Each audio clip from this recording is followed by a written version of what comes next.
যার সাথেই কথা বলি তাকে নিয়ে সন্দেহ করে। এই সন্দেহ জিনিসটা খুব খারাপ, একদম সবকিছু শেষ করে দেয়। আপনি কি একবার আমার বাড়িতে আসবেন চা খেতে?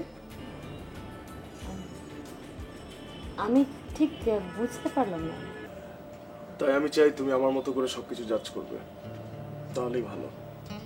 জীবনটা নিশ্চয়ই তোর, কিন্তু জীবন তো একা অতিবাহিত হয় না।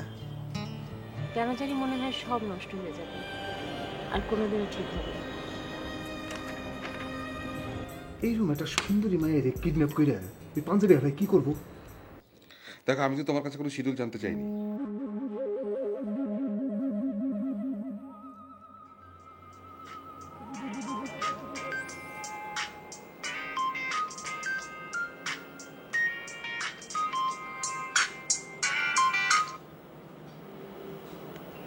হ্যালো। হ্যালো জেরিন, কিরে বেনু, এত রাতে? ঘুমিয়ে গিয়েছিলি? না, কাল অফিস নেই, তাই একটু টিভি দেখছিলাম। বল। তোর জামাই কই? ও তো একটু ঢাকার বাইরে আছে। আচ্ছা শোন, আমি কালকে তোর কথা বলে বাসা থেকে বের হচ্ছি, তোকে জানিয়ে রাখলাম। তোকে ফোন করলে একটু সামলাস। আচ্ছা, তা নয় বুঝলাম, কিন্তু যাচ্ছিস কোথায়? কোথায় আবার?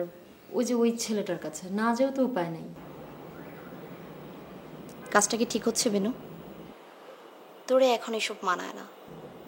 শুধু শুধু নিজের জীবনে অশান্তি ডেকে আনছিস, আর এই অশান্তি সারা জীবনেও যাবে না। সেসব তো আমি জানি, কিন্তু কিভাবে যে কি করে ফেললাম আমি না নিজেই ঠিক বুঝতে পারছি না। আমি রেজুকে অনেক ভালোবাসি, কিন্তু সব মানে কি যেন উল্টাপাল্টা হয়ে যাচ্ছে। এটা কেমন ভালোবাসা বেনু? তুই একবারও ভেবেছিস তুই কি করছিস? তুই নিজেকে নিজের কাছে ছোট করছিস, তুই তোর জামাইকে ছোট করছিস। এইভাবে কি তুই সংসারটা ধরে রাখতে পারবি শেষ পর্যন্ত? পারবি না বেনু, জীবন তোর কাছ থেকে অনেক কিছু নিয়ে নিবে। আমি জানি তুই আমার কথা শুনবি না, তবে মনে রাখিস এইসব কারণে তোর জীবনে সীমাহীন অশান্তি নেমে আসবে। কাল বের হওয়ার আগে আমাকে জানাবি। ওকে, আমি তোকে মেসেজ করবো।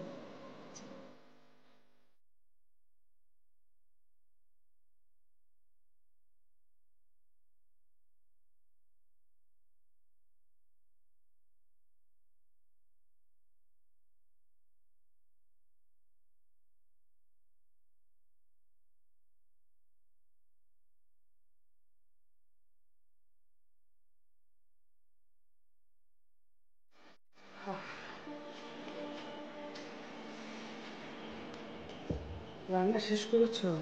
যে আম্মা করছি।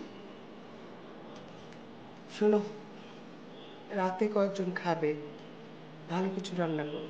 কি রান্না করুন? আমি কি জানি, যা হয় একটা কিছু করো। যে আচ্ছা। প্রতিমা শোনো, যে নাহিদ কই? ঘরে গিটার বাজে। কখন ফিরেছে? বাইরে যায় না তো। তাই নাকি? আম্মা, বাইদের মনে হয় সিগারেট খায়। তুমি কি করে জানলে? আমি ঘরে ঝাড়ু দিতে গেছিলাম, ঘরে অর্ধেক সিগারেট পাইছি। তুমি কিছু বলনি তো? না। আচ্ছা ঠিক আছে, যাও রান্না করো। যে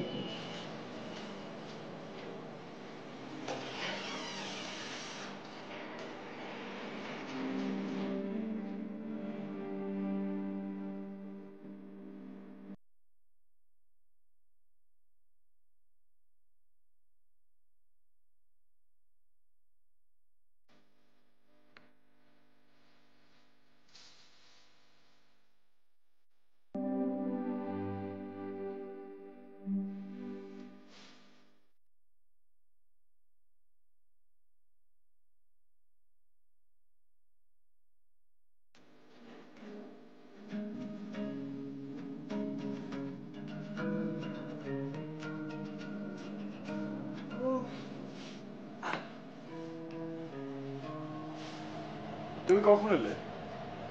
অনেকক্ষণ। আমাকে জানাওনি যে? জানালে কি হতো? গল্প করতাম। তোর তো আজকে কোনো গল্প নেই, তুই তো বের হসনি। ভাল লাগছিল না। তুই তোর বাবার মতো হয়েছিস। কেন? আমি কি করলাম? আমি চাইনি তুই তোর বাবার মতো হোস, এমনকি আমার মতো হোস সেটাও চাইনি।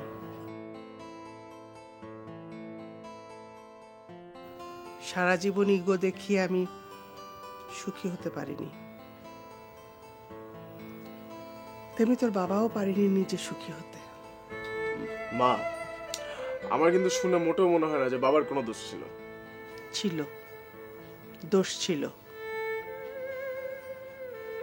ও আমাকে অনেক আগেই শাসন করতে পারত। আমি ছিলাম ওর চেয়ে 10 বছরের ছোট, তখন সবকিছু ছিল অন্যরকম। ও বিচার করে নিজের অভিজ্ঞতার আলোকে আমাকে দিয়েছিল অবাধ স্বাধীনতা। সেই স্বাধীনতা আমি মিসইউজ করি। ও অভিমানে, কষ্টে আমার থেকে দূরে সরে যায়। দূরত্ব বাড়তেই থাকে। যত দূরত্ব বাড়ে আমার বন্ধু বান্ধবও তত বাড়ে।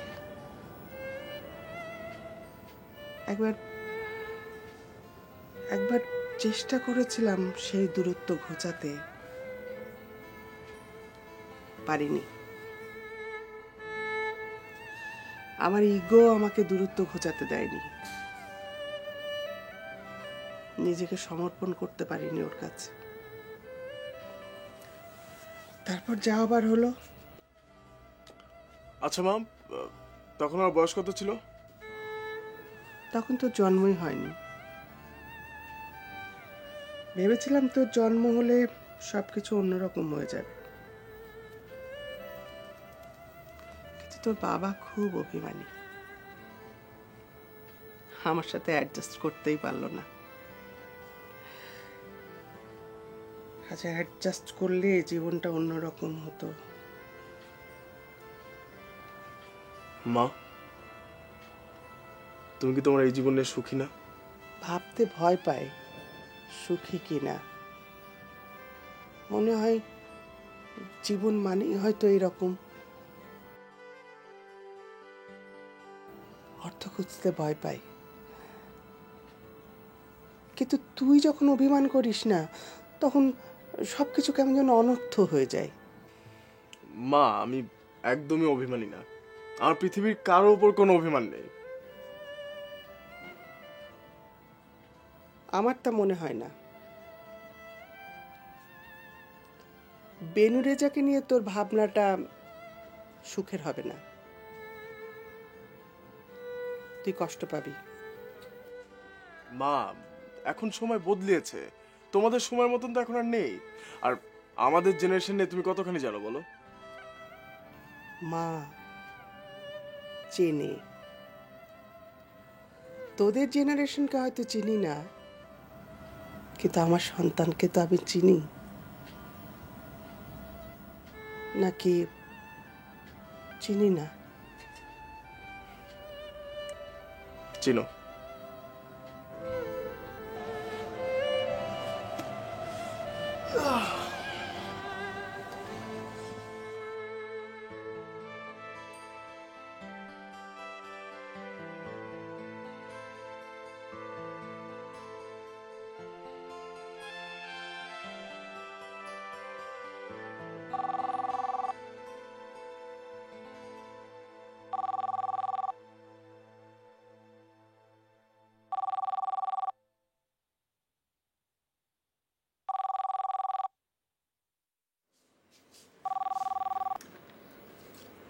হ্যালো,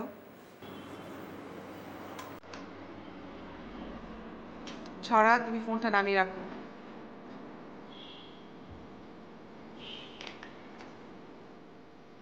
হ্যালো হ্যালো, কি হলো? কথা বলার সাহস না থাকলে ফোন করার মানে কি?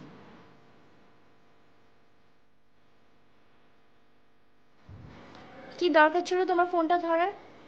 এখন মা এসে আবার তোমাকে ধোলাই করবে। পারো তুমি এত সব ভুল করে আবার বকা খাও, তাও আবার একই ভুল। আমাকে সরি বলে কোনো লাভ হবে না। যাকে সরি বলবেন দেখো সে তোমাকে মাফ করে কিনা। তুমি কি ভেবেছো তোমার চালাকি আমি বুঝতে পারি না? আমি ঠিকই চিনতে পেরেছি মাহফুজ, আমার সাথে চালাকি করে পার পাবেন না।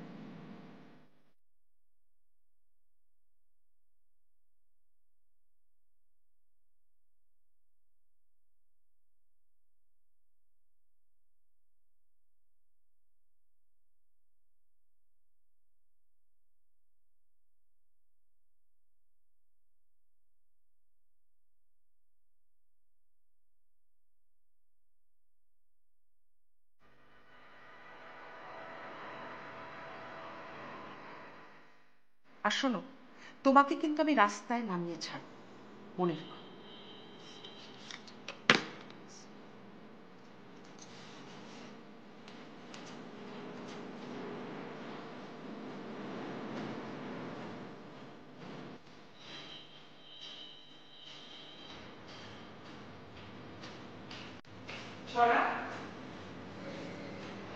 ছড়া,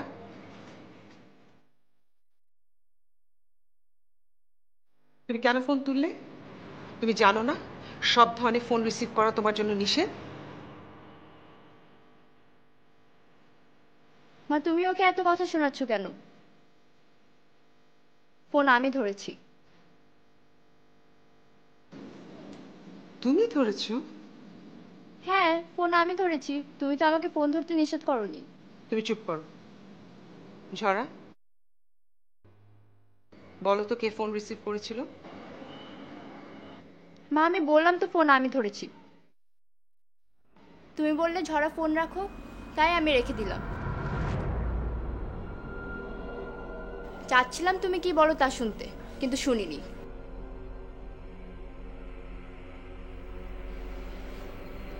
আজ থেকে তোমারও ফোন রিসিভ করা বন্ধ। নিজেরা নিজেদের কাজ করবে, কথাটা যেন মনে থাকে।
মা, তোমার চা। সে কি, তুই জানিয়ে এলি? কেন, আমি আনতে পারি না? না তা পারবি না কেন, তবে যা কখনো করিস না তা করলে এই পৃথিবী অনিয়ম সহ্য করতে পারবে তো? মা, তুমি কিন্তু আমাকে ইনসাল্ট করছো। না না, ইনসাল্ট করছি না, আমি খুব খুশি হয়েছি তুই আমার জন্য চা বানিয়ে এনেছিস।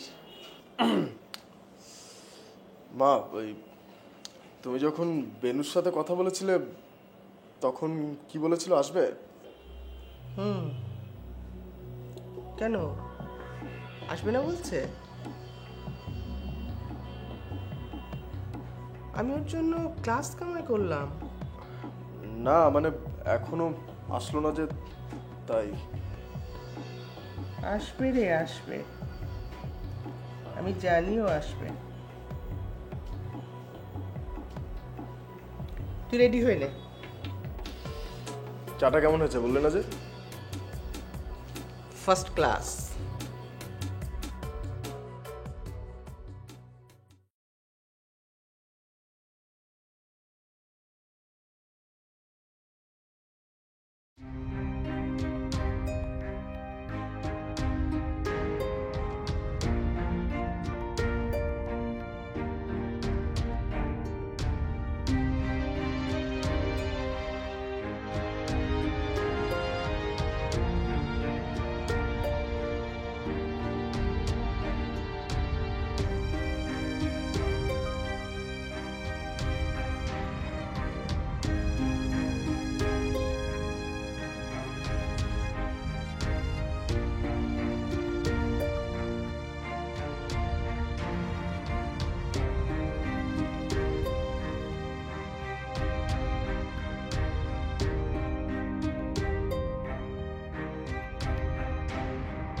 খাবে না?